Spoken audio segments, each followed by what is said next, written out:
Today, we're looking at the 16th chapter of First Corinthians, and we've come a long way throughout the entirety of this letter. I've been blessed. I certainly hope that you have been as well, as together we have seen what the Holy Spirit revealed to Paul and his leadership and pastoral concern and sharing of doctrine and theology to the church and to the believers at Corinth. And to the church throughout the age. And it's just a blessing to be able to have this way of learning and sharing together.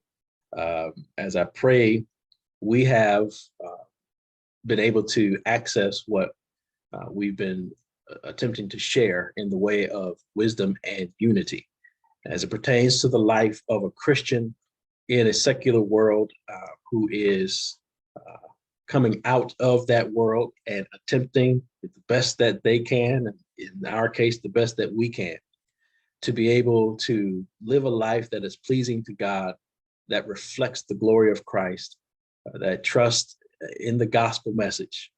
It is my prayer that we've been able to gain and some principles and some practices that help us with the wisdom that exudes from this letter that calls us to unity as believers. And with the wisdom and unity together in the ways that these are put forth in our realities, that we be found faithful stewards over life itself, our bodies, our money, our relationships, our thought processes. These are all the matters and more, obviously, that the church at Corinth wanted Paul to address by way of questions, and some of the matters that he wanted to address because he heard some things about them.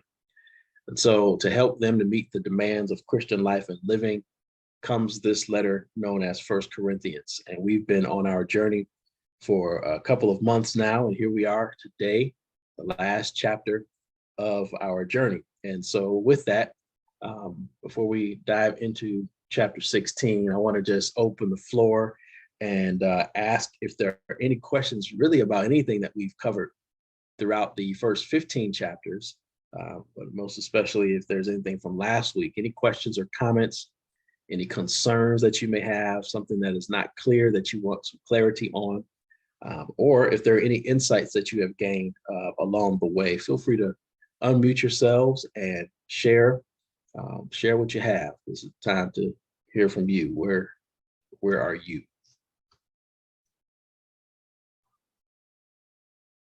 That they have for me, Pastor, not anything out of last week's lesson. Sure. With today's lesson, I am listening intently. I'm listening purposely, I should say, in chapter 16 for verses 1 and 2. For me personally, I want to make sure that I have a good understanding of those verses, and that is what because it's so early in the lesson, you'll be getting right to it. Mm-hmm. So I will wait to see what the Lord has put in your heart, and if I have anything to ask afterwards. I'm sure when you finish with it, I won't have any questions. Well, no, feel free to ask away, and if I don't hit on something that you want me to explicate a bit more, feel free to make that known. Any others? Questions, comments, concerns, insights?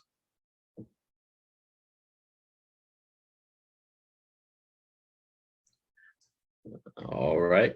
If none, let's get right to it then. 1 Corinthians chapter 16. You'll see on the screen what we're looking at today, and by way of a theme, if you will, for this chapter, is plan for Christian stewardship. Plan for Christian stewardship. It is, in my mind, at least, Paul's attempt in this 16th chapter to help the believers in Corinth to meet the demands of Christian life and living by way of their stewardship. And essentially, what this means, and I don't want to say simply, but essentially what it means is that believers are called in the light of Christ, through the lens of the gospel, to be faithful managers, stewards, handlers of the blessings of God, particularly as these blessings may have an impact not just on us, but on other people. And I think we see that throughout the letter or throughout this chapter, most especially. And you see the language is pretty clear when Paul starts talking about, the collection for the saints, and it's to be understood that this is a collection that's going to Jerusalem. And then he mentions persons whose names have come up in part before, but he lands and centers on them again in the middle of the chapter. We'll talk more about that. And then toward the end, where you have kind of a standard Pauline conclusion to a letter or final salutation, final greetings. There's some other names that are mentioned, and they have the implication is that by mentioning these other names, that Paul has something in mind with respect to how history that they have should be carried forward. And so again, the idea for this chapter is for Paul to have some practical ways for the believers in Corinth to continue a gospel-centered ministry. And again, to understand well this letter, it is necessary to always center and ground the understanding in the notion that Paul has preached the gospel to them, and the effort is to help them to realize now that we've trusted the message of the gospel. What now are we to do? How should we shape our beliefs in light of the message of the gospel? All right. So this is the same thing with chapter 16. In this chapter, what Paul is going to reveal, I think, pretty overtly his theological center, but also he also reveals quite overtly a pastoral concern. And these are displayed by the ways that he counsels the believers in Corinth to have a ministry that serves the local body while it also remains connected to fellow believers. And then you'll see, obviously, those that they know well and those who they will never meet. And again, here I'm thinking along the lines of the people in Jerusalem and perhaps even in some other Asian regions where they may never meet these people, but they start to kind of hear some names, but their support and the ways that they continue in the gospel in Corinth helps to strengthen the witness for those who are elsewhere. Okay. There are in this chapter, three primary areas of stewardship that are going to be lifted here. It's a stewardship of money, stewardship of opportunity, and stewardship of people. And more often than not, you hear this idea of stewardship. The first area, money, is probably more often than not what we think of, right?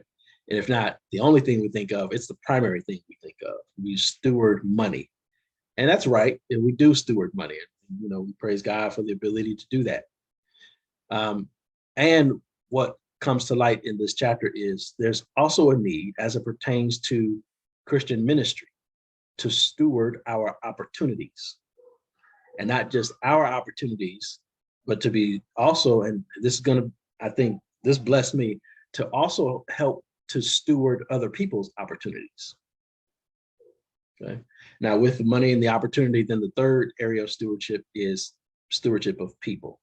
And this comes in light of how we care for people who come alongside of us in the message or the continuation of ministry and in the gospel, right? So these three stewardship areas highlight for us the need for wisdom and commitment in ministry.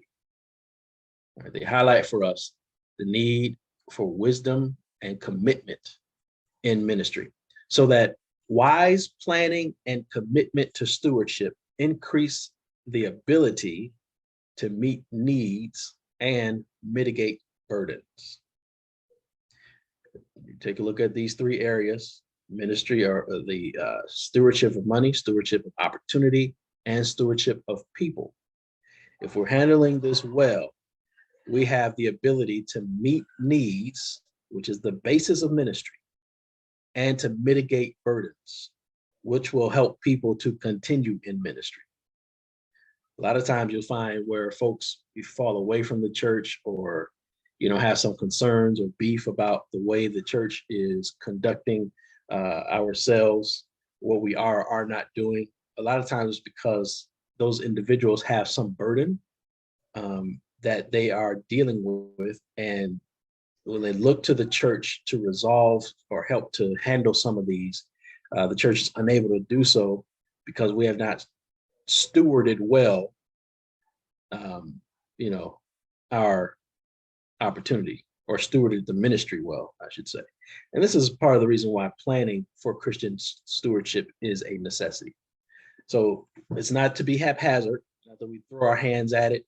And more often than not, it shouldn't be the case where we're caught off guard by something, but we are to be prayerfully planning, prayerfully considering, thinking ahead, looking forward, kind of, what is it called? Reading the tea leaves to see what is coming, and then planning for it. In the personal, individual financial space and elsewhere, they call it budgeting, right? You make a plan for what's coming. It's the same way with ministry. You budget ministry, you steward well based on what you believe to be coming down the road. This is, I think, what Paul is aiming at in this 16th chapter. There are 4 distinct sections that we're going to look at. Verses 1 through 4 deal with the ministry partnership plan. Verse 5 through 12 deals with ministry and personal plans. Verse 13 through 20 deal with a ministry maintenance plan. We're going to continue this ministry. And then finally, verse 21 through 24 is the final salutation. We'll land there and end our time. So you've heard, I think, maybe this phrase, bottom right of your screen: plan the work and then work the plan. This is basically what I think I hear coming out of this particular chapter. Plan the work and then work the plan. All right. No, you may not have all the answers. You may not know all that's coming, but you can at least plan, and then you can work based on what you have knowledge of. Okay. So the plan for Christian stewardship. Planning for successful Christian stewardship is necessary for an effective, lasting witness. That's the point that I want to make in this presentation today.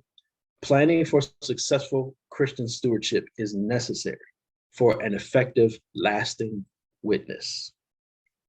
Now, is it possible to kind of fly by the seat of your pants and then end up where you thought you were going to be? Sure, it's possible. But when turbulence comes, it's always easier to have in mind a roadmap that you are traveling that will help you to remain centered, that will give focus, that will serve in a lot of instances what Habakkuk mentions in terms of vision, where he says, write the vision, make it plain, so that those who are running may read it, right? And though it may tarry, it will come, right? But at least you have in mind a vision. It's the same concept, I believe, as it pertains to the ways we steward the blessings of money and opportunity and people. Okay. Before we get going, any questions so far?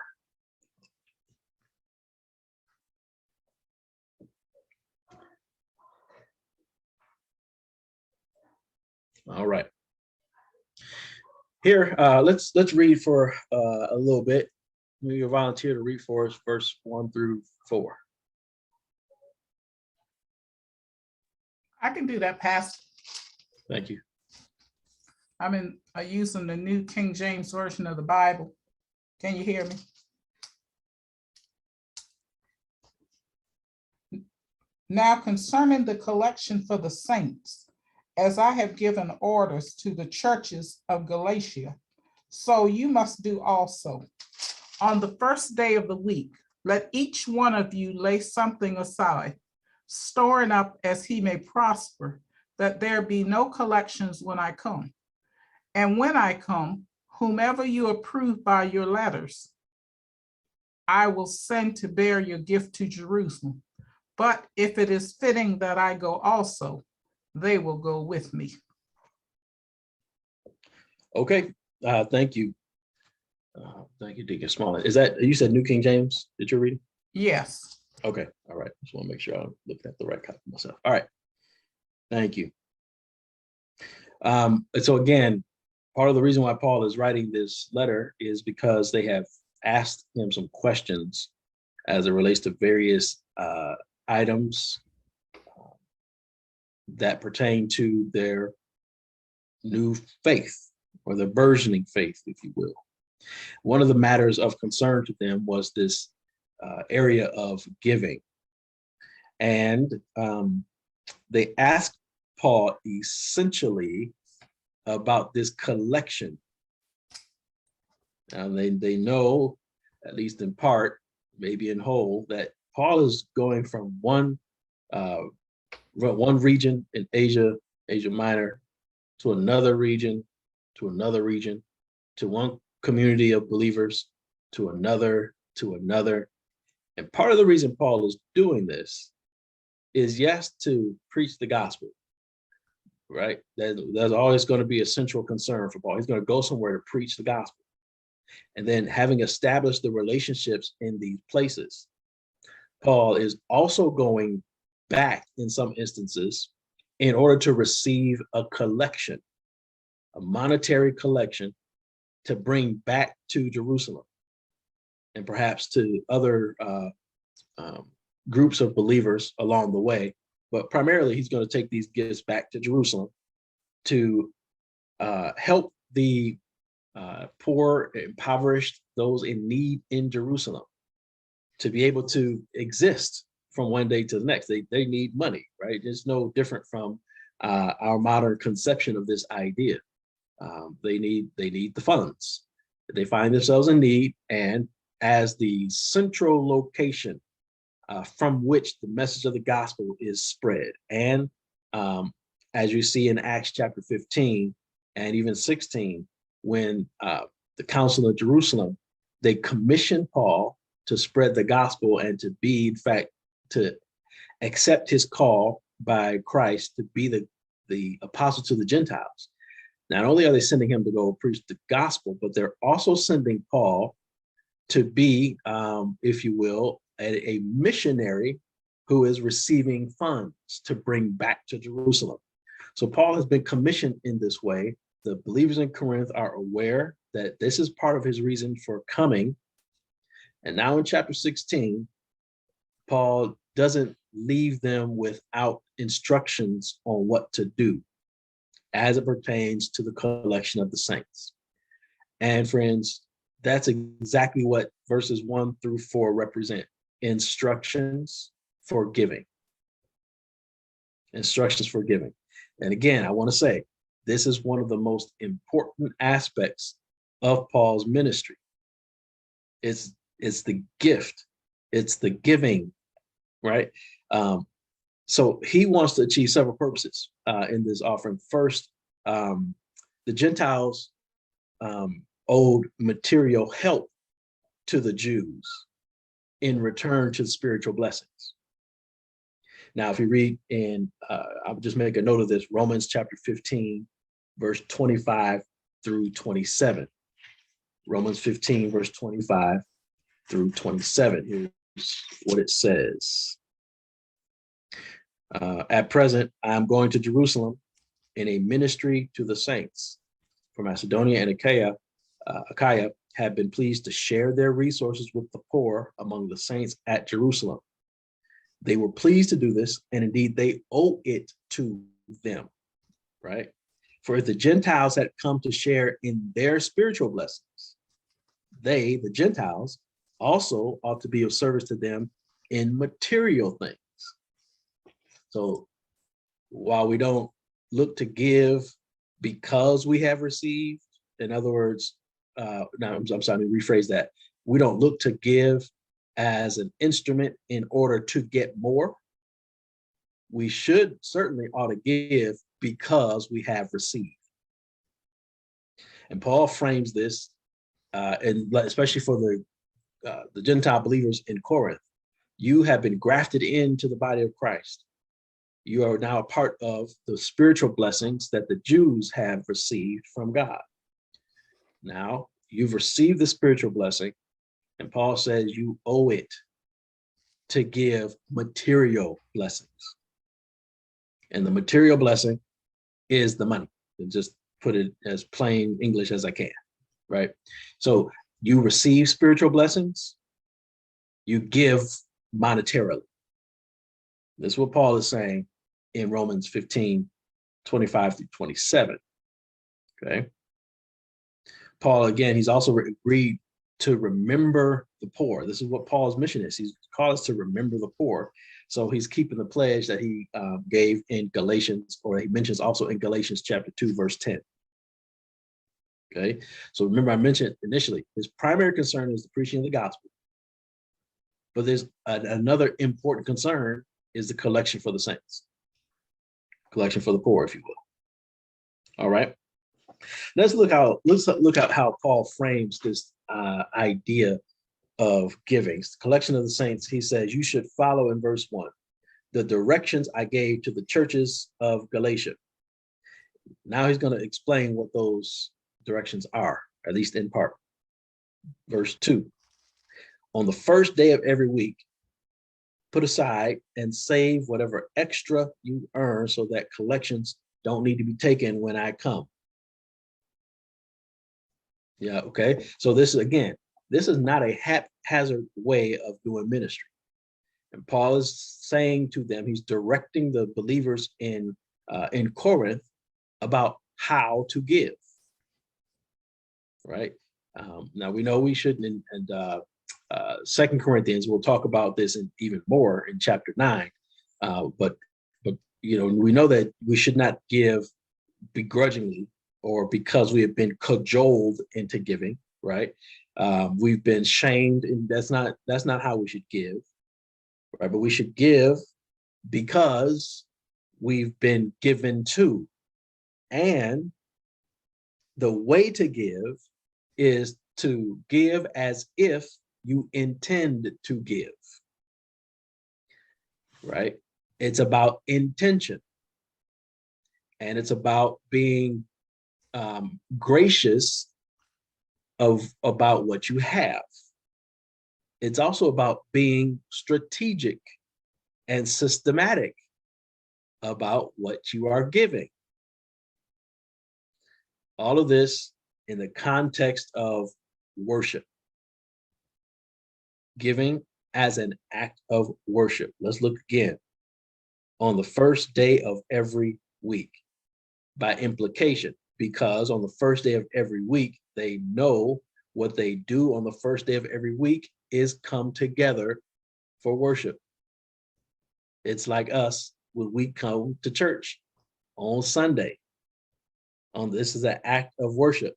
Each one of you is to put aside and save whatever extra you earn.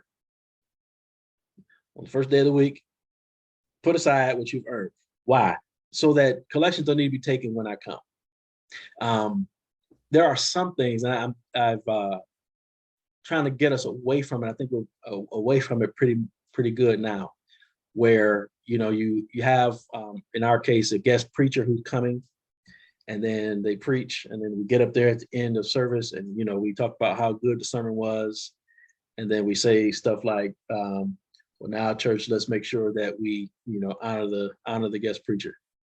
And that's as if the very first time we knew that this guest preacher was coming, and now we got to scramble to collect our little coins to give that guest preacher some little offering. And if you grew up in a church where I did back in the day, if the offering wasn't sufficient, right, you had to come back and take another offering, right? Because that wasn't planned for. Paul is saying, listen, when I come, this is not the way it should be. I'm coming. So get ready for the time I come.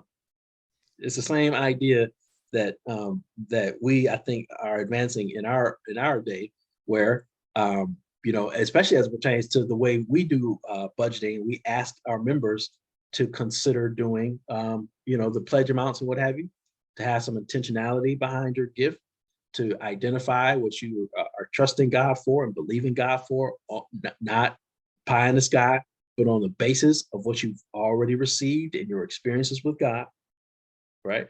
So that when it comes time to be a blessing, when it comes time to come to worship in this way, it's not, willy-nilly, it's with intention.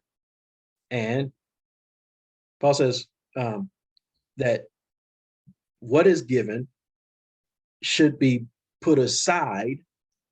In other words, this is reserved for the purpose of worship, for the purpose of giving to this particular collection, not to be commingled with other monies that we have, that if we need it, we'll use it, right? And this is what, again, forethought, planning, budgeting, that's where this comes in mind, or comes in handy, where it's not mixed in with grocery money or mixed in with tuition money or gas money or shopping money or even just play money. You got our slush funds and all that. And this is not a commentary on any of those. We should have all of those things that the Lord has blessed us to have. We should have all of those. But among the things that we should also have is a plan to give as an act of worship. Paul says, put aside some amount and save whatever extra you earn. All right. This is a ministry partnership plan that Paul is advancing here. And the idea behind this partnership plan, again, is that Paul is coming to Corinth. He's coming to collect for the poor in Jerusalem. And he is asking and in some ways requiring of the believers in Corinth to partner with him in this missional ministry. So giving is seen by Paul, or at least it's pitched by Paul, as a partnership. It's to be support for believers on the basis of support from believers. I think the support for believers we've talked about, right? The idea of Romans 15, Galatians, again, we mentioned 2 Corinthians chapter 9, that's the kind of support for giving. Now, who does Paul ask for these gifts? This is a letter to believers. He's looking for support from believers because, again, go back to Romans 15 text. The believers are the ones who have received the blessings. It then should be the believers who turn around and provide the blessing. And it's support from believers.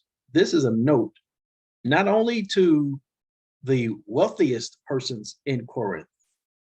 This is a note to everybody in Corinth who's been grafted into the family of God, whether you are rich or whether you are poor. This is not to say that you give the same amounts. It is to say, however, that if you have been blessed, the expectation is that you turn around and you bless. If you have been blessed, you turn around and bless someone else.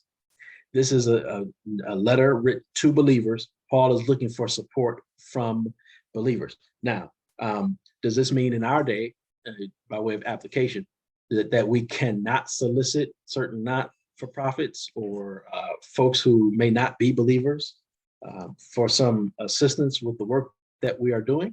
I don't read it like that. I don't read it like that. I do read it first, however, as being, we should be first of all concerned with one another by the way of our solicitation of the gifts and by our giving of the gifts. Okay. Now there is a Paul's sentiment. I believe it's earlier in this letter. Well, how can two walk together if they don't agree, right? So if you take that principle and apply it now to this idea of partnership for ministry, there may be something to be said there about not going to non-Christians or Christian organizations for support, not doing that. Or, there may be something there. But for our purposes here, the partnership that Paul is interested in is the partnership of the believers, of the saints. So this is not relegated to other people. And as Paul sees it that way, I believe also we should see it the same. What is the phrase? We are the change that we've been looking for. We are the givers of what we need. This is the aim for giving as partnership. It's not just a partnership. Giving is also, we should give as a pattern. I want you to notice two areas of this pattern. There's the diligence and then there's the decorum. Diligence, again, note, this is almost a regimented way of doing it, but if it develops in us a habit, if nothing else, but I would suggest a strategic way of being stewards. The first day of the week. That's diligence. It's the first day of the week.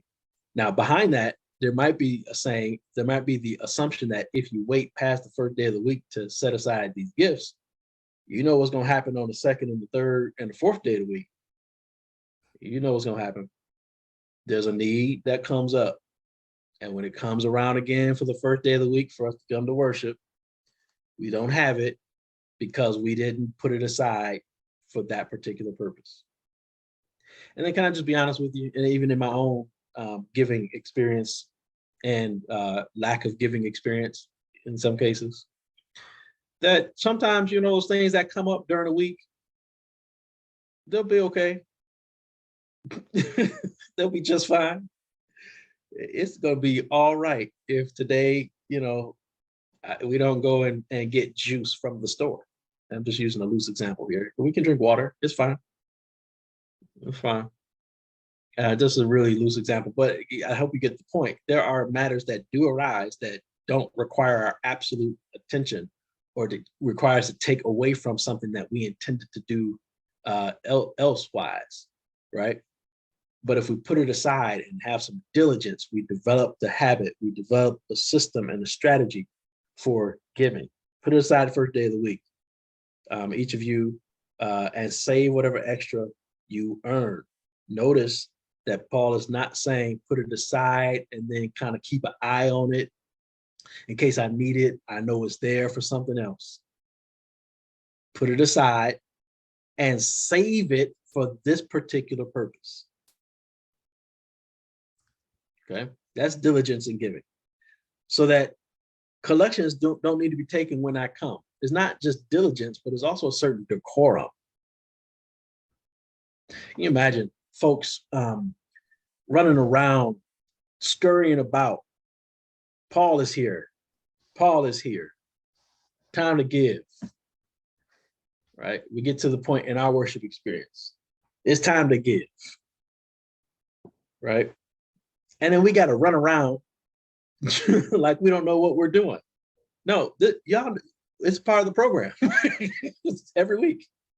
We do this. We're going to pray. We're going to sing. We're going to read scripture. We're going to fellowship. We're going to hear a sermon. And we're going to give. It's a part of the program. So when Paul comes to town, they don't need to be running around trying to, at the last minute, oh, you know what? We didn't get as much as we needed. Now we got, no, because you've been putting aside and you've been saving it for this particular purpose. When he comes, you don't need to scurry around and try to collect what you may not have at that time. But put it aside. And then let me add this to it. And Paul doesn't say this, but I think there's a certain principle that can work on for the benefit of the ones who are strategic and diligent in their giving. And here it is. If you set up, and I'm using our context, our modern context here today. If you set up a bank account for the express purpose of holding the money that you intend to give.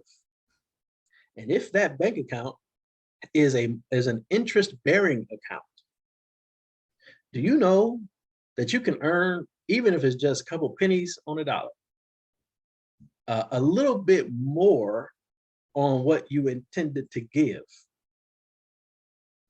so that then you could do what you want to. You can give more, or you can use that more for something else. So it's the idea of being not just diligent, but exercising decorum, and it's a pattern for the believer. So if you, for example, we every year we talk about back to school offering, we talk about church anniversary, pastor's anniversary, we do missions giving, and any number of things throughout the year. So what happens if you have a little bit of money, you put it into this account, and it's just sitting there growing interest? So when it gets time to give, now you've got it, and you have a little bit more. This is what it to me looks like for the one who is not running around trying to raise collections and lift up an offering when Paul comes, right? When it comes time to actually have the need or to request of the gifts, you have it, and perhaps you may have more. Why? Because you've taken to stewardship of giving, or stewardship of money, as a pattern, a habit, practice that you are developing. And I'm just lifting up some practical ways that you can demonstrate the commitment to the fellowship. So giving as a partnership, verse 1, I think we see there.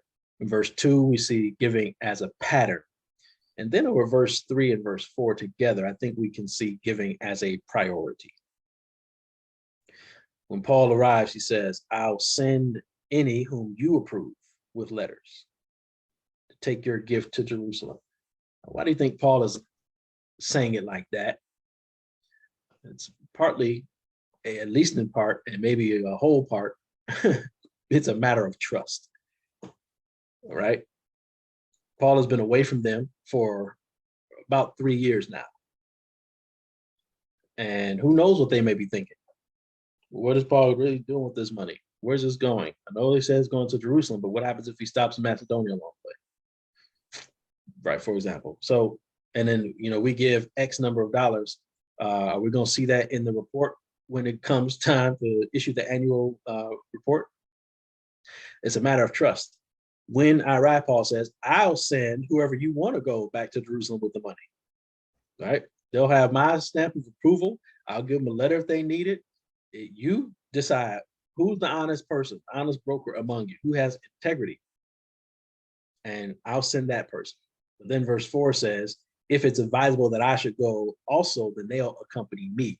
Again, this person, whoever it is going to go. But now Paul says, if I think it's better if I go as well, they'll be with me. So not only do you, Corinthians, have a measure of trust in me, but the people who will receive these gifts, also, they know who I am, and they'll trust that individual. So the priority as it pertains to this partnership plan here is centered around honesty and integrity. Honesty and integrity. There are a number of communities of faith, churches, if you will, who are involved in this special offering that Paul is collecting. And Paul is saying, if you need to, we can send somebody that you know, somebody that knows you. Right? The priority here is that the gifts get to where they're going to be. But if there's going to be any concern, we're going to take care of that up top. You send somebody who you trust. Okay. Paul is careful, and I'm reading here, there's a note from Warren Wiersbe's commentary here. Paul is careful not to allow anything to happen that will give his enemies opportunity to accuse him of stealing funds. And you'll see that more in 2 Corinthians chapter 8, verse 20 and 21. So he does not want to be accused of mishandling the money. So he says, send you designate the person. Okay. Paul is not against individuals giving personally. In this chapter and in Romans chapter 16, he has named various individuals who have assisted him personally. right? But now this is not a letter written to an individual. This is a letter written to a believing community. And as the believing community, it is there together, their responsibility to care for the ministry of the gospel. Okay. We can see here as a way of priority that giving is also, based on what I just said, is a church-centered practice. So it's not individualistic in nature, although individuals who are able to do more blessedly did more for Paul. And in the same way for us, as a sponsored Paul's ministry, there are some who are able to do more, and praise God, they have done more. But it's not on the one or two individuals who can do more. It's on everyone. It's on everyone. Okay. So the duty for the message or the continuation of the gospel is aligned with Paul's idea of partnership. And it is a partnership that is directly connected to the continuation of the message of the gospel. Okay. A little note here, the ministry is never to be about money. And we can talk about money as much as we like. We can bring in some guests and financial literacy people to help us set up various plans, and advisors to help us strategize about life and life expectancy and monies for retirement and all that. So, and that's great, but that's not what ministry is about. The ministry does include financial stewardship of money. So the better we can steward our finances, the better able we are to be partners with people like Paul, for example, and the people that we come across in our day who are intent on being a blessing for other folks as an example of, or as an extension of, the witness of the gospel.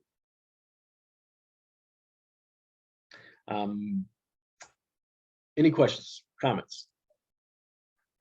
How'd I do, Deacon Murphy? You nailed it as usual, Pastor. We dropped off for a couple of minutes because I didn't have the laptop plugged in, so we lost connection for a couple of minutes. Oh, you missed the best part. Oh, your best part. No, I didn't. I'm just kidding. Every part that you're able to take in when you're teaching is a blessing. I do want to ask, in verse number 4, when I came back in, you were indicating that Paul was telling them that those that they trust can go along with him. Mm-hmm. Okay. Just wanted to make sure I got that understanding, because when I read it, I thought of it in a different way, which is still saying what you're saying. Just using, say, for example, a mission effort as an example. Mm-hmm. Paul goes out to Word for Life that we're going to support a church in Louisiana, like we did in the past. Right. Well, the congregation came together and we had a collection for that, and we turned it over to an individual in Louisiana. Mm-hmm. That was also representative of, for example, if Robert Murphy gave to that effort, then Robert Murphy was right there in Louisiana presenting it to the church. Even though I'm using it figuratively, it was somebody else. Yep. But because I gave that offering to that effort, Right. Basically I was right there too, and because I supported in that effort. Right. Is that correct understanding as well? Yeah. I think that's a good understanding of it, and yeah. And so with that example, let's attach Paul's wording to that, because I think it'll help us even more to understand what Paul is saying here. So the church in Louisiana example. So if as a church, and we decided we're going to, be a blessing to the church in Louisiana, right? We did that. We sent the money there. But now, if using Paul's language, if there was someone among us who, or some faction or group of people among us who'd say, well, Pastor, that's a good idea, but, we just want to make sure. Can we send somebody? Yeah, here's the check, you go. Right? It's the same idea. It's the exact same thing what Paul is saying here. And what we're going to be doing next year, we can look forward to doing this with respect to the campus ministry at George Mason. We probably won't be on campus at George Mason at any point, but the financial support that we're giving or lending for that campus ministry is representative of the people of Word for Life Church Ministries. So though we may not be there in person, we are at least there by way of support. And it's following kind of the same pattern that Paul lays out here. It's not something we're doing haphazardly. We already know that this is what we're going to do. We've budgeted for it. We're going to make monthly contributions to it.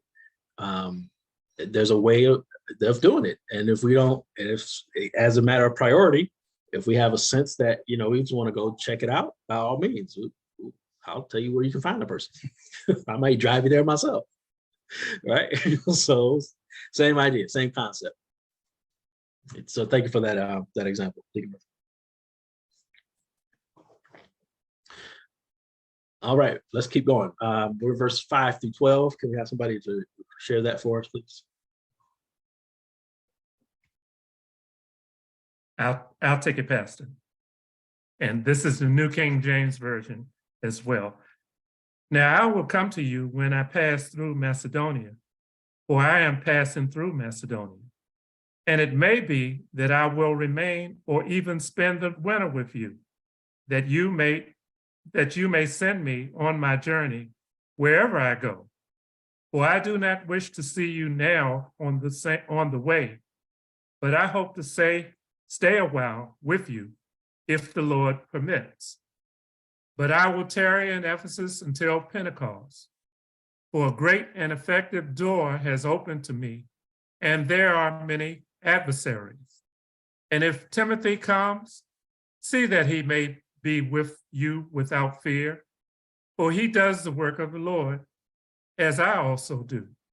Therefore, let no one despise him, but send him on his journey in peace, that he may come to me, for I am waiting for him with the brethren. Now, concerning our brother Apollos, I strongly urge him to come to you with the brethren, but he was quite unwilling to come at this time. However, he will come when he has the convenient time.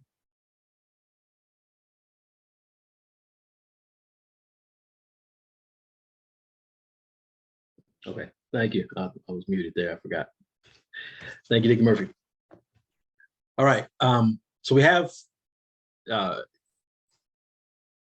ministry and partnership, and now we're looking at ministry and personal plans. And here's the second area, the second area of stewardship that is raised in this chapter. Is first we talked about money, stewardship, money, verses 1 through 4. In this section, verse 5 through 12, we're looking at stewardship of opportunity. And while we're talking about stewardship of opportunity, you can also start to see stewardship of people. But here we're looking at stewardship of opportunity. And in this way, we can demonstrate a commitment to the fellowship of believers by our ministry participation. Ministry participation, even as it pertains to the plans that we may have and the plans that we support for other people. Okay, this can be a bit challenging for some in the church because we're of the opinion that we should be doing the same things. Some of us have that opinion that we should be doing the same things, or at the very least, if someone is engaged in a ministry work that we don't understand or that we're not gifted for, there's a tendency to suspect that what they are doing is in error or out of order, or what we are doing is the right thing that other people should be joining on to as well. So when it comes to stewardship, stewarding opportunities, the one thing that I want to mention before we get into these verses is that we can alleviate a lot of stress as it pertains to church by freeing ourselves of the notion that we can dictate the terms of someone else's ministry engagement. I think a lot of times the best we can do is to demonstrate what God has called us to do by doing it with joy and enthusiasm,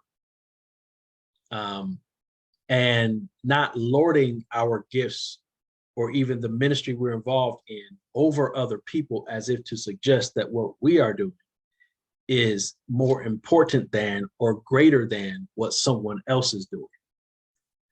And on the other, just flip that coin right over, we can also free ourselves from the stress or burden of believing that what someone else is doing is more or greater or more significant than what we are doing.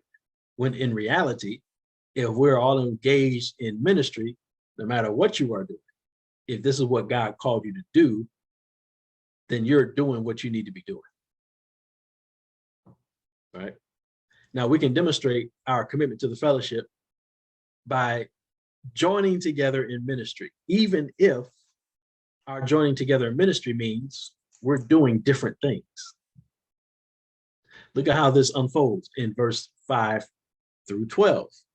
Paul is just roughly or briefly at least sketching out his travel itinerary. He says, I'm going to visit you after I go through Macedonia. He's got plans to go through Macedonia. Maybe I'll stay with you and maybe I'll spend the winter there so that you can send me on my way wherever I go. And let me just stop here, verse 6, and say again, Paul is, again, he's mentioning something here about financial stewardship without saying, so you can give me some more money when I go. But that's essentially what Paul is saying. Money, monetary support, support for his ministry, so that you may send me on my way. That's what that phrase is referencing there, right? And maybe I'll stay the winter so that when I go, I'll go with your blessing. And this is part of what that blessing might look like. All right. Verse 5 through 9 is essentially Paul's plan. And our commitment to ministry participation comes, if we look at it through Paul's eyes, through an awareness of our personal commitments. Through an awareness of our personal commitments. What have you committed yourself to do?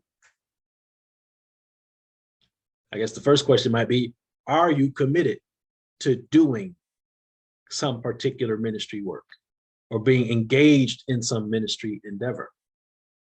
With an awareness of your personal commitment to ministry, you are able to demonstrate the severity or the seriousness of the work that you believe you are called to do, because you will have taken stock of that which is required of your ministry. Again, almost in line with the idea of giving. It shouldn't be haphazard in the way of giving. We shouldn't be just throwing spaghetti at the wall as it pertains to ministry and to see what sticks.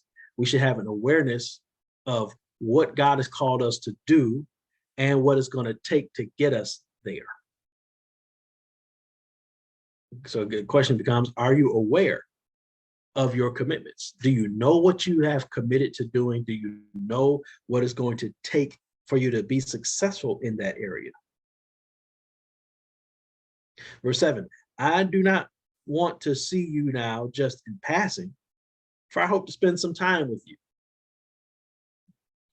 So here, Paul is demonstrating, or at least in writing, he's demonstrating this idea of one who is firmly aware of what they've committed themselves to do, but sees a part of their mission and ministry as being connected to other people. He says, listen, I know I'm going through Macedonia. I got to get there. I'm going to get there. I'm going to get to you. And then wherever I go from there next, I want to go with your blessing, with your support. But I don't want to just come now. If I come now, I got to leave. I do not want to see you now just in passing. That's what that means. He says, it's not just going to be an overnight stay. I really want to come and be with you. Note that Paul's ministry commitment, as much as he wants to be with the Corinthians, he knows that his commitment to ministry at this point is something other than what he personally wants to do. And this is a difficult concept for us to really handle, to get a hold of, that sometimes our personal desires have a way of running counter to the commitment that we make for a particular ministry work.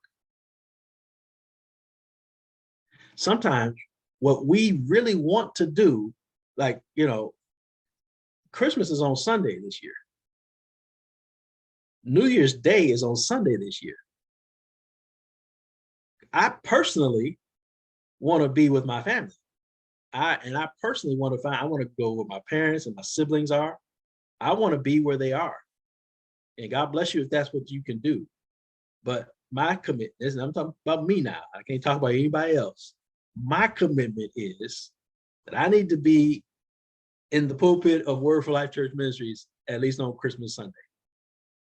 Right?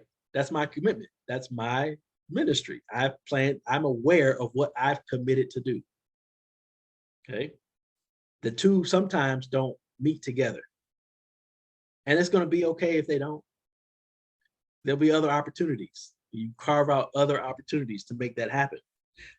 Because if I went down for Christmas break, the kids are out of school starting this coming Monday, and we've got 2 weeks of time to play with. So we could, in theory, we could make it there, right? We could make it there. We wouldn't be there on Christmas, but we could make it there. So if we really wanted to go, we could do that. So the question is, do I really need to be there on Christmas? I know I want to be, but here's the question. Do I really need to be there on Christmas? I know where my kids want to be. They want to be with their grandparents, they want to be with their cousins and all that. And I get it. But on Christmas, do we really need to be there that day? Or is there some other day we can do that? Or some other time of year? And can we be intentional about it so we don't have to make it a quick turnaround?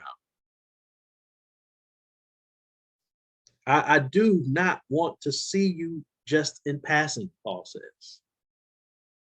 I hope to spend some time with you, if the Lord permits. That's what Paul is after. His personal commitment is to the ministry to which he has been called. And sometimes what we have been called to do, and I'll move on, it sometimes just doesn't work well with what we desire and what we plan to do in that particular moment. But if the Lord permits, there'll be another opportunity. And more often than not, these opportunities can come if we make them come. So if that's what you desire to do, then by all means, go and do that.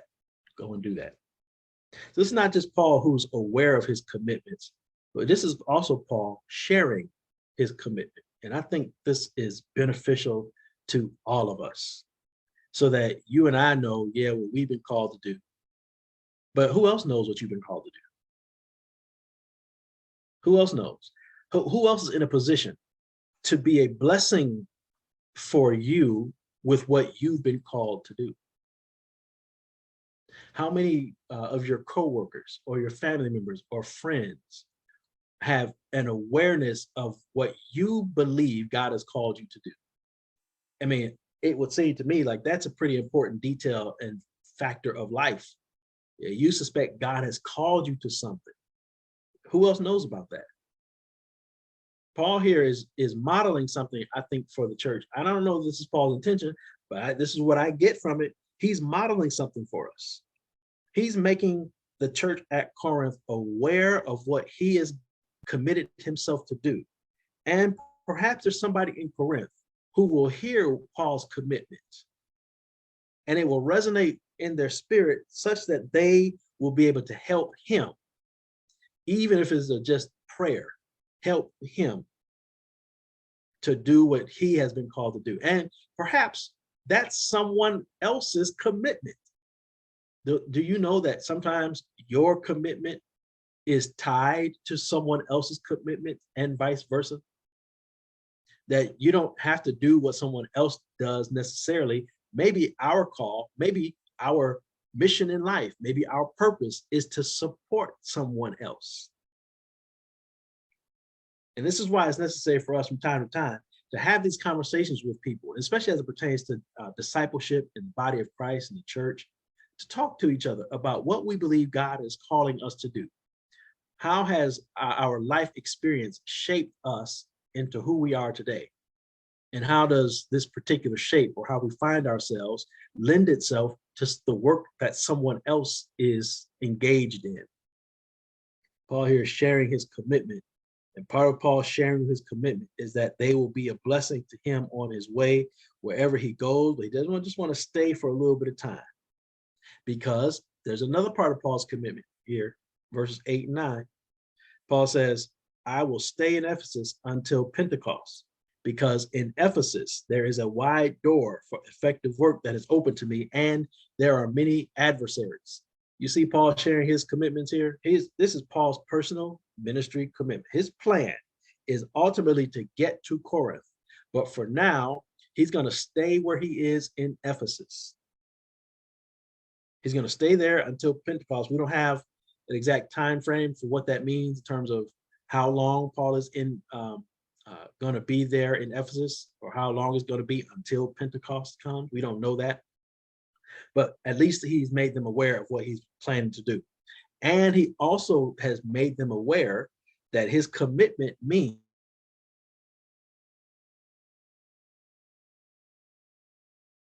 opposition. He's able to do this because he is sharing his commitment. Now they know what he's dealing with. And it's a blessing to know what other people are dealing with in ministry. And this may be something I need help with, something I definitely have not done my best with, but it is necessary from time to time to let other folks in on what our prayer request is. Right? In addition to monetary support for his mission, in addition to personal support by way of sharing, but he may also just need prayer. There's an effective door for me, Paul says, in Ephesus. And with this opportunity, there's also opposition. Paul stands in need of prayer, right? And the people in Corinth receive this letter, and the way that they know it is because Paul shares it with them. Brothers and sisters, we do not have to have all of our commitments bottled up. I know they're our commitments. That doesn't mean we can't share them. So Paul's plans demonstrate for us an awareness, or show us what to do when we have an awareness of our own personal commitments. But there's also this notion of Timothy's plans, verse 10 and 11, where now it's an appeal for collective commitment. Paul is writing to the Corinthians about Timothy. Notice this is an appeal for their collective commitment. And if you go back to chapter 4 of 1 Corinthians chapter 4, verse 16 and 17, here's what it says. I appeal to you then, be imitators of me. For this reason, I sent you Timothy, who is my beloved and faithful child in the Lord, to remind you of my ways in Christ Jesus, as I teach them everywhere in every church. Paul's reason for sending Timothy is so that the believers in Corinth would be able to see Timothy, to hear Timothy, to watch Timothy, and recognize through him what a gospel-centered life looks like. And then in verse 10, Paul says, if he comes, see that he has nothing to fear among you. He's doing the work of the Lord just as I am. So no one despise him.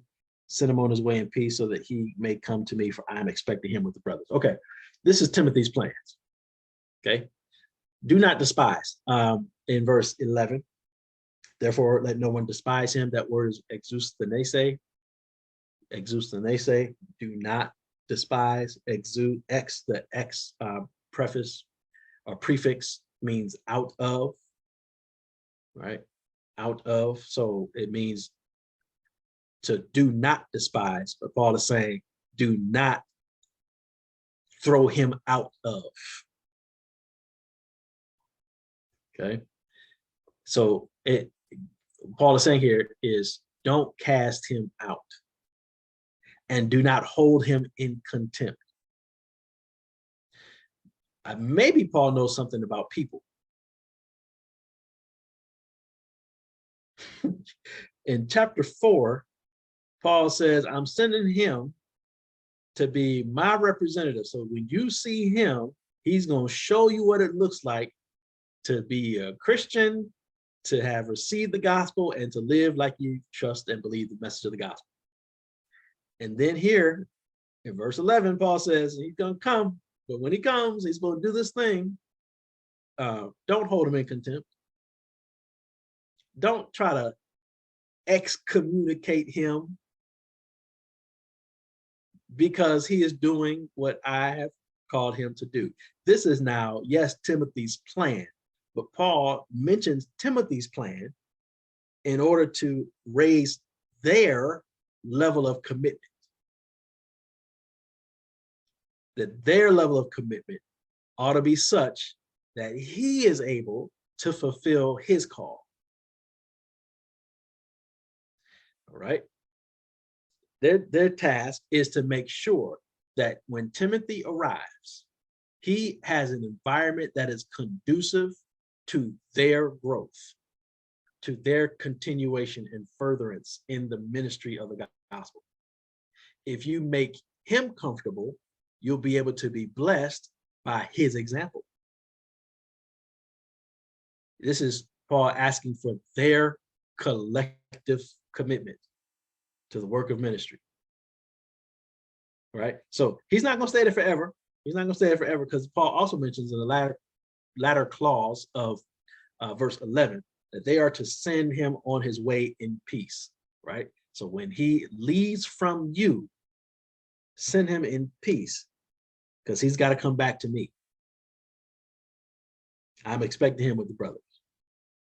I don't know that Paul is saying that as a way of threat, but I think, it's to say, listen, I'm going to get the report about what you've done to Timothy. He's coming back. I expect him to be with the brothers.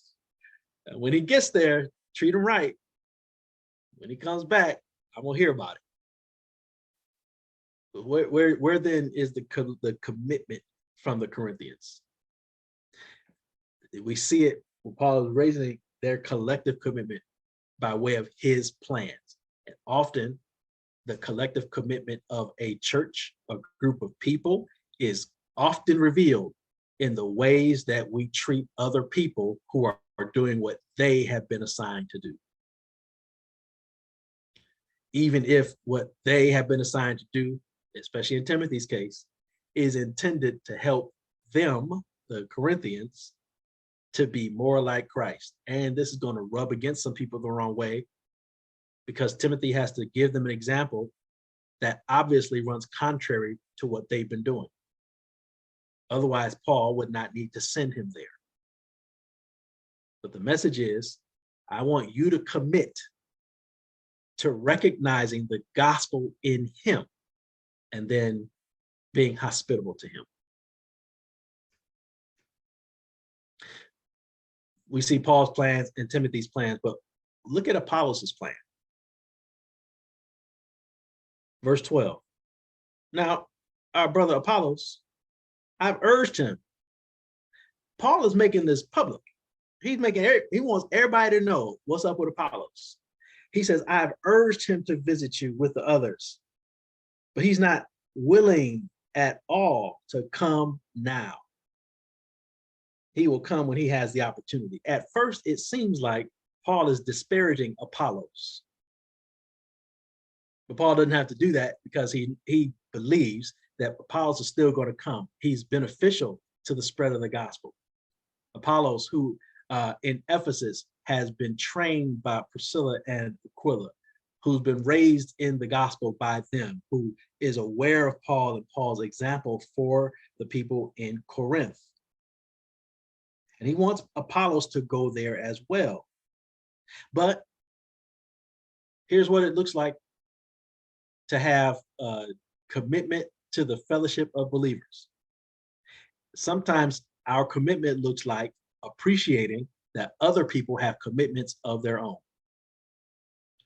And their commitments won't allow them to join in with what we are presently doing. There's no need for strife in that occasion. There's no need for schism. Paul does not need to separate or split from Apollos.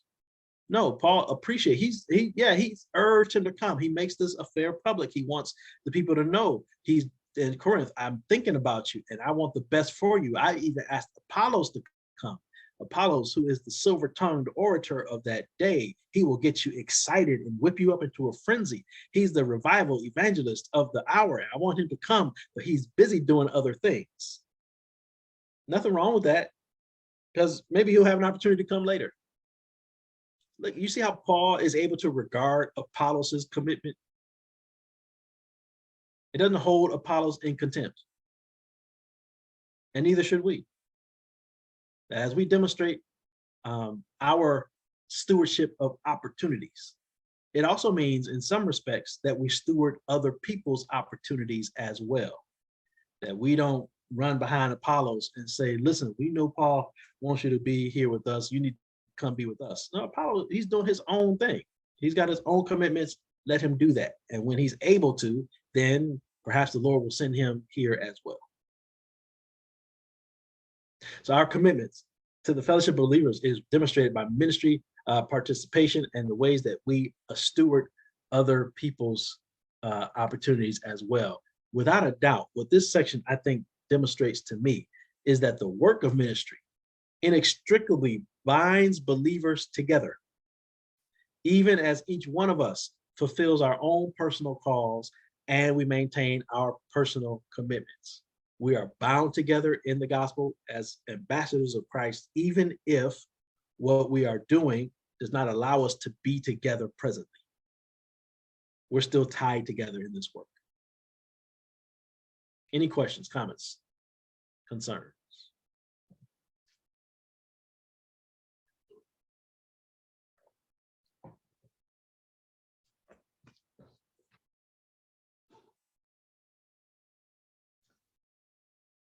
All right. Next section, we're looking at verse 13 through 20. If we have somebody to share that with us, please, I would appreciate it. I'll read it, Pastor. I may need some help with pronouncements, so don't laugh too hard. Okay. Watch, stand fast in the faith. Be brave, be strong. Let all that you do be done with love. I urge you, brethren, you know the household of Stephanus, that it is the first fruits of Achaia, and that they have devoted themselves to the ministry of the saints, that you also submit to such, and to everyone who works and labors with us. I am glad about the coming of Stephanus, Fortunatus, and Achaicus, for what was lacking on your part they supplied, for they refreshed my spirit and yours. Therefore, acknowledge such men, The churches of Asia greet you. Aquila and Priscilla greet you heartily in the Lord, with the church that is in their house. All the brethren greet you. Greet one another with a holy kiss. All right, thank you. You've done quite well. I'd give you a 99.75%. Good job. Thank you for that. All right. So we've seen the ministry or the stewardship of money. We've seen stewardship of opportunity. Now we're looking at stewardship of people. As I mentioned, the last section of verses, you see some of that stewardship starting to surface, stewardship of people, but it is more in depth here when we talk about stewardship of people as it pertains to the ways that we can maintain the ministry. This is the ministry maintenance plan.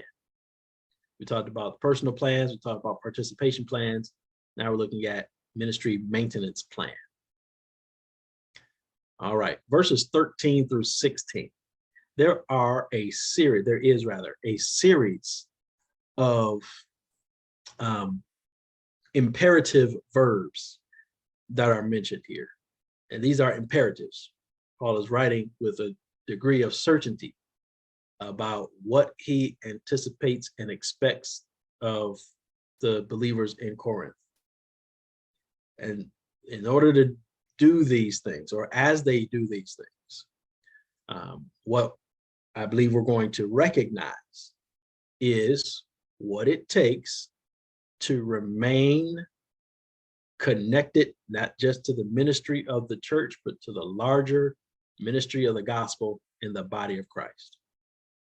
So once again, if the question that looms large over this whole letter is how can we live as Christians in the context of Corinth or even in our contemporary society, here in this particular section, we're going to see some really straightforward, practical ways that Paul will respond to that overarching question.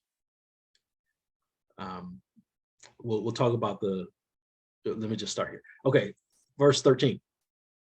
The first one is to watch, keep alert, stay awake, be vigilant, pay attention. And then when you get to the core of that Greek word watch, what Paul could also be saying is do not die. Okay, this is similar to the words that Jesus used in the garden of Gethsemane when he took with him Peter, James, and John, took them a little ways away from the other disciples, and then departed from them to go even further so that he might pray alone. Well, before he went to go pray alone, his instruction to them was to watch and pray. Literally, stay awake and pray. By figure of speech, if you will, he could be saying to them, I want you to be here, don't die. This is what Paul is saying to the church. In light of this commitment, the maintenance of the ministry, do not die. Stay awake, be vigilant, because if you are not awake or alert or vigilant and you're not paying attention, you could eventually end up dying. You will lose yourself. And yes, physically, we are all going to die. But I think the only thing worse than, I don't know about the only thing, but worse than dying a natural death is to die and still be alive. This is what Paul is doing. Don't die. Don't be in this world dead. Be watchful. Stay awake. Okay, that's the first thing. That's the first imperative. Second imperative is to stand firm in the faith. Also in verse 13, stand firm in the faith. It's one thing to be watchful. It's another thing to stand firm. You can pay attention and still give up. So Paul says, pay attention and don't give up. Stand as if you are persevering. Stand firm in the faith. right behind that, the next imperative is be brave, be courageous. And that's in, what's that, verse 13. In verse 13, that be brave. In the King James and perhaps some other versions or translations of the text say, act as a man. It's this notion of one who has come to full maturity, who is responsible and courageous and takes initiatives through faith. It's not just somebody who's, strong and just a bull in a china shop. This is somebody who is brave and is acting and responding by faith. Do what God has called you to do. So this idea of courage, bravery is there. The next imperative is to be strong. There's a difference between bravery and strength. The bravery is courage, is something that that comes as an activation of faith. Strong is a demonstration of that bravery in action. Show bravery. That's what it means quite literally. Be strong. Show bravery. It means to demonstrate God's prevailing power. And so if the joy of the Lord is our strength, then that in that instance, the prevailing power of God is able to overcome any and everything that is intended to tamp out our joy.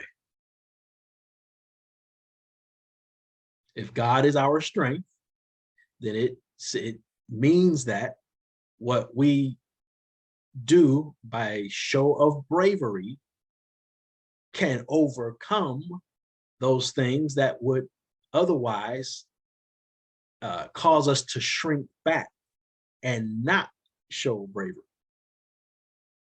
It's a demonstration of God's prevailing power. God has prevailed over death, hell, and the grave. And as a matter of our response to the gospel, we demonstrate our strength by doing what God gives us in God's power. And as big and strong as these words have been so far, watch, stand firm in the faith, be strong, be brave. The next imperative is to act in love. So again, we're not bulls in a china shop. We are people who have been called by way of this imperative to let all that you do be done in love. We are to ensure that what happens, that what is done is born out of love, that it happens because we have been gripped by God's love. Then the next imperative, go down to verse 16, is to submit. Submit yourselves. Verse 16 says, I urge you to put yourselves at the service of such people. All right, let's stop there. Let's go back. Who are these people? Verse 15. Sheila did such a wonderful job with these names. Stephanus, he was the first, those who were in his household were the first converts. They were the first fruits, if you will, in Achaia. And they have devoted themselves to the service of the saints. Let me say that again. Stephanus and those of his household are the first fruits or the first converts or the first who came to belief in Christ in Achaia. And they, Paul says, they had devoted themselves to the service or to the ministry of the saints. Now, remember, this is not Paul writing to just a random group of people. He's writing to the people in Corinth. And he wants the people in Corinth to know that Stephanus and those who were in his household were among the first, and they have given themselves in service to you. Your responsibility then is to submit yourself to them. Now, in the grand scheme of things, we're talking about 3 years or so, right? So this is not a well-rounded, fully mature group of believers, not yet. But among them, Stephanus and those of his household are the ones who were not only first, but have demonstrated their level of commitment by the way that they've been serving and ministering to the saints. And Paul says to the believers in Corinth to subject yourselves, put yourselves up under them. This is collective determination, where as a whole, the people in the believers in Corinth are called to watch, stand firm in the faith, be strong, be brave, to act in love, and to submit themselves to somebody else. But this is not just Paul saying submit yourself to either some strangers or people that you know don't care. Quite the opposite. Submit yourself to people, one, that you know, and two, that have demonstrated that you can trust them with you. This is what it looks like to have collective determination, that the continuation of the maintenance of ministry is made possible by the way that believers collectively do these things. And part of it is submitting ourselves. The people who have demonstrated a capacity and an ability to be trusted. Okay. Verse 17 and 18. So this determination leads then to an appreciation. 17 to 18 is collective appreciation. And here's also a way that I think we do a decent job with this, but I wanted just to highlight it as well, that a collective determination for ministry should lead us to a collaborative appreciation for ministry. If we determine to remain, let's also make sure that we appreciate together. Here's in 17 to 18, we've heard it read, is an acknowledgement that persons have done what you either did not, you could not, or you would not do. Other people have done these things. Stephanus, Fortunatus, Achaicus, they have made up for your absence. They have done what you could not do. In our context, there are people who have done in ministry and for the work of the gospel and to help Paul directly, they have done what the people in Corinth could not do, or that they did not do, or that they just chose not to do. But in this case, because of distance, they couldn't do it. These did. So why is Paul mentioning them? Because he's made up for their absence. Now, recognize them. Demonstrate that you appreciate what they did, not just because they did it for Paul, but because they did it for you. Okay, the next part to that is to acknowledge that the ministry of others has given you rest or refreshment. They made up for your absence. They refresh my spirit as well as yours. Paul now is taken care of. But you know who else is taken care of? The people in Corinth. Because they don't have to worry about how we're going to get from Corinth over to Ephesus. These folks have taken care of it for us. And isn't that the blessing that we have as a grace God has given to us as well? That not all of us are called to do everything. Some of us can take up a collection and go send it to someone else and take it to someone else. And we should acknowledge and appreciate those persons, because what they are doing is allowing us to get rest and refreshment. I don't can just, well, let me just say it like this. There are people who are tired and worn out because let me rephrase. There are people who are tired and worn out in ministry, while other people are nice and fresh and relaxed in ministry. And these people who are nice and fresh and relaxed find themselves as such because someone else is not. To appreciate one another, Paul says, and not just appreciate one another, in order to maintain the ministry, Paul says, to appreciate one another, because what somebody else is doing is allowing you to get the refreshment that you need.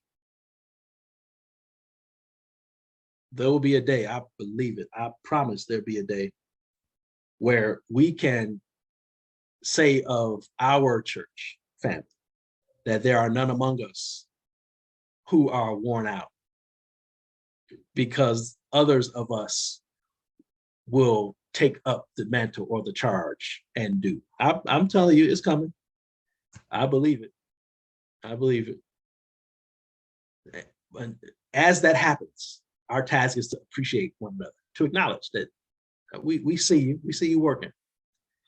We see you working. And then here's the last part to this that I want to mention. This is intriguing to me, that a part of appreciation is getting to know the people who are working on your behalf.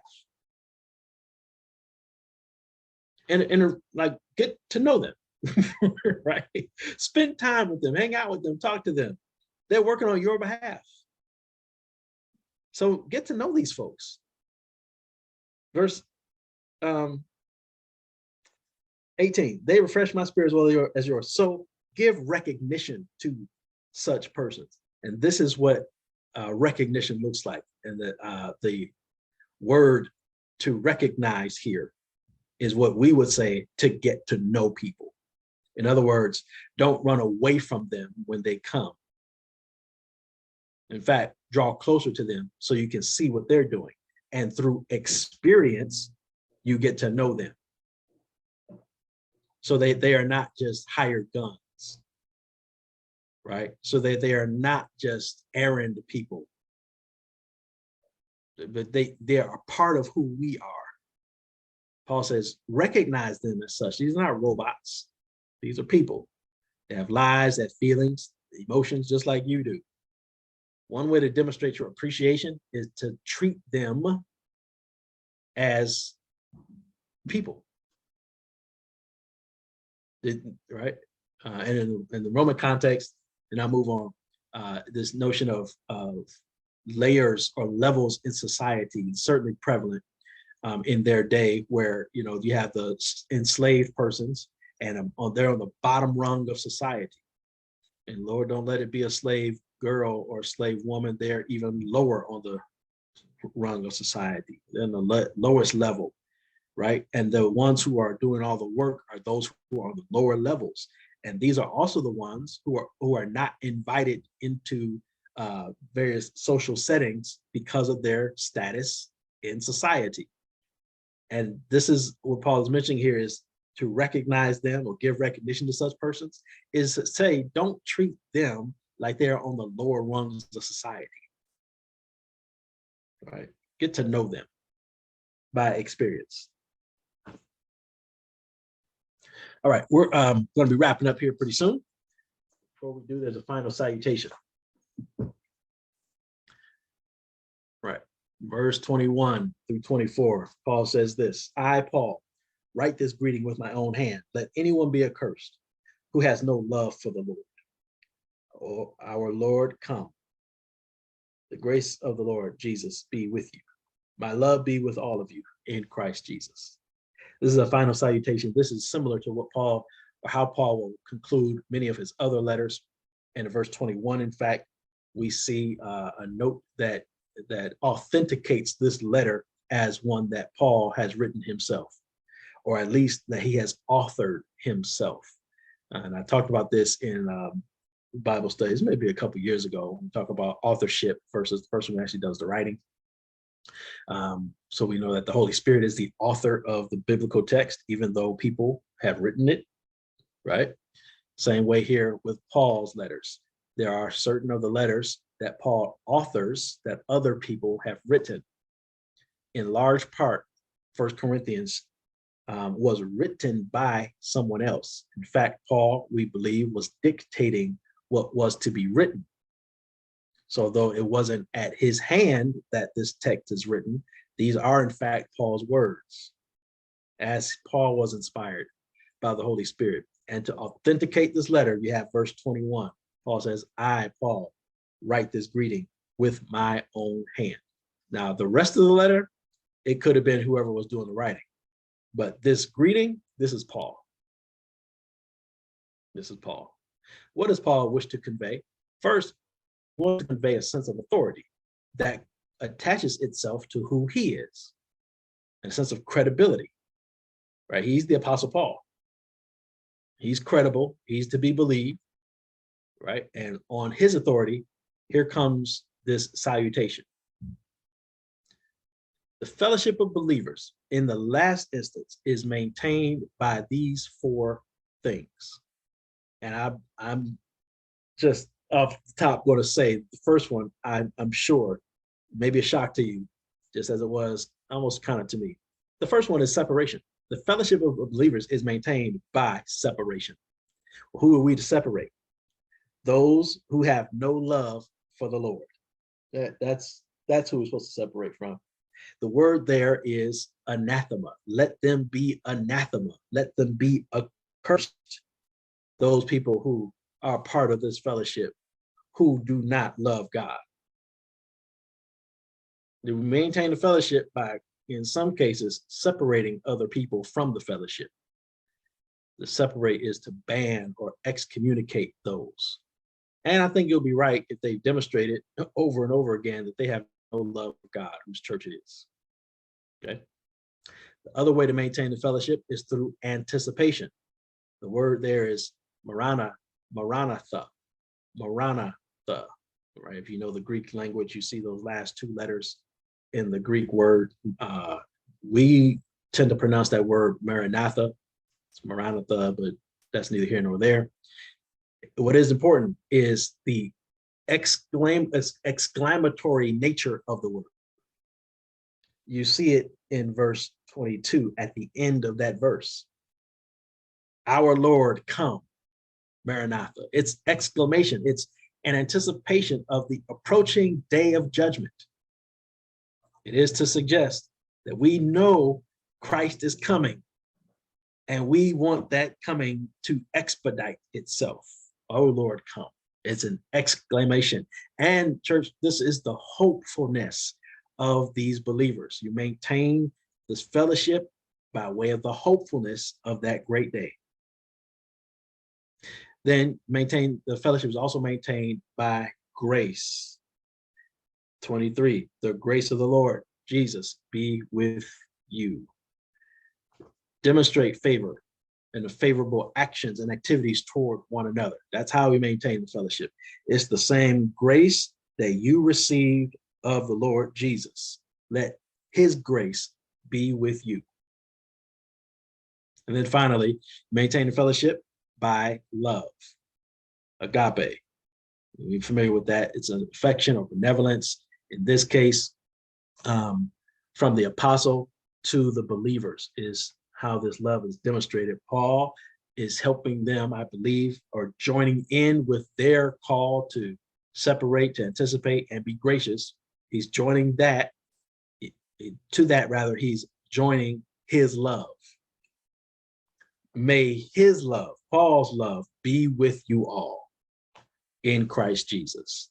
And maintain the fellowship of believers in these four ways. It's Paul's final salutation.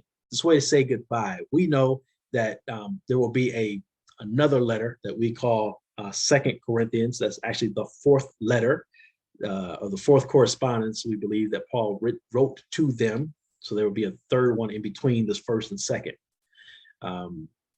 But as it pertains to this particular letter, this is the end of what Paul has to say to them with respect to the Christian life and living in the context that they find themselves in. And the final word that Paul wants to share with them is to stay together. How do we make it, Paul, in this world? Stay together. And here's how you do it. Any questions, comments, or concerns?